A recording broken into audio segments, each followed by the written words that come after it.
Well, you probably expect a long review for this movie since it was even longer than Monsters University.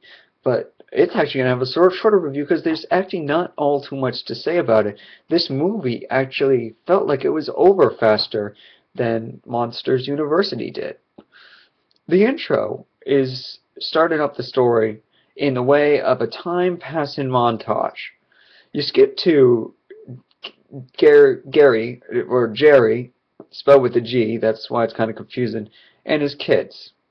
Jerry, of course, is played by none other than Brad Pitt. It's a happy family, but minutes later, they're in their car, and everything breaks loose.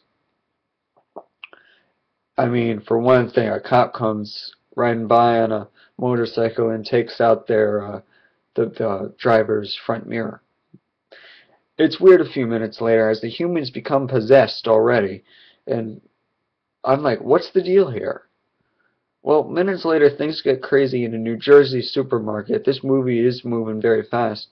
So, where was the intro again? Because this movie moved a little too fast for me.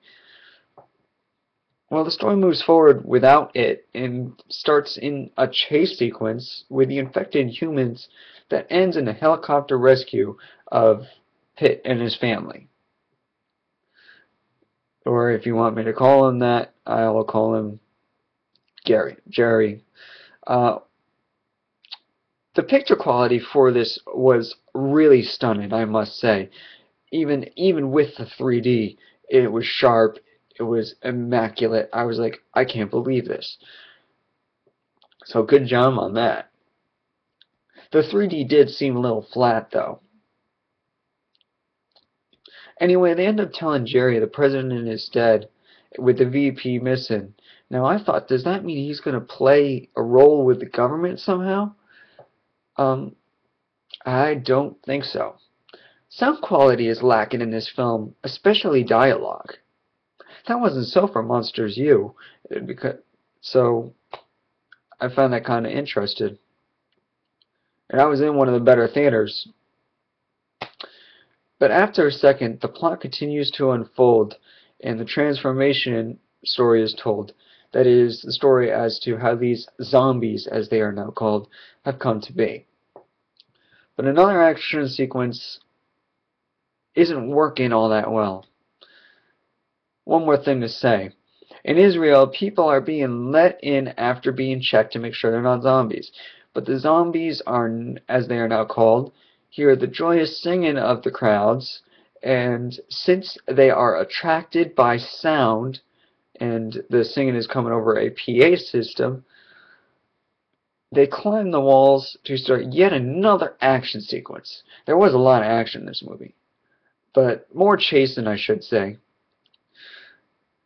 At the end of that action sequences, Jerry looks out the plane windows as Israel is pretty much destroyed by these zombies.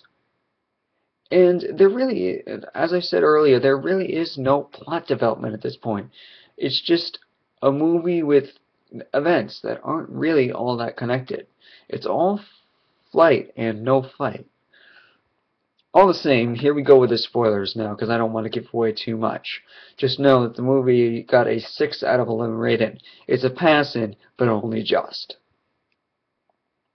On the plane, it is revealed a zombie made it onto the plane. A few people, including Gary, get away, but most are turned into zombies as well. The family is kicked off the boat, that is his wife and his 2 girls, because they think Gary is dead, and the condition was they could stay on the boat as long as Jerry was fighting for them. When Jerry finds out, after being captured and released by some group who is friendly, he's barely shaken, which didn't seem right. But anyway, a plan is put into place too, and we're almost near the end here, by the way.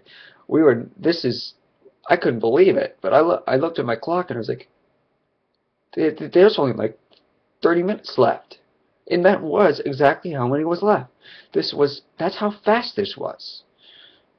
This is going to be a fast review. A plan is put into place to create a serum to hide a human from the zombies by suppressing the so-called feeling of life from the zombies somehow, since they only go after living things. A few minutes into the plan, things do go wrong when a zombie hears them. But of course, there had to be some conflict. So another chase scene starts. Several minutes later, everyone has escaped except Jerry. He's stuck in the lab with the zombie right outside some seared doors. But after several minutes of toying around with the various serums, he finds the one to do the job perfectly. It's amazing to just see him go walking right by all these zombies, and they have no clue. But anyway, here's how fast it is. It finales with another narrated montage, this time of the world using the new serum to win the fights. And that's it! Talk about a fast movie. I don't know, time flies when you're watching a good movie, but the fact is that the opposite could be true too. Definitely not a movie I would buy. I will say it was a good performance by Brad Pitt, but I won't say anything more than that. Sorry.